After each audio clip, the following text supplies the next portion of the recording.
I'm Mattie Ross, daughter of Frank Ross. Oh.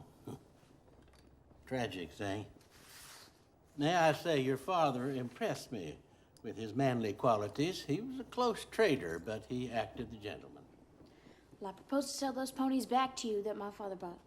Oh, that I fear is out of the question. I will see that they're shipped to you at my earliest convenience. Well, we don't want the ponies now. We don't need them. Well, that hardly concerns me. Your father bought the ponies and paid for them, and there's an end of it. I have the bill of sale. And I want $300 for Papa's saddle horse that was stolen from your stable.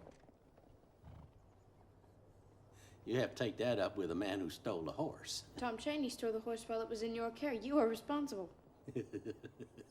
Yeah, I admire your sand.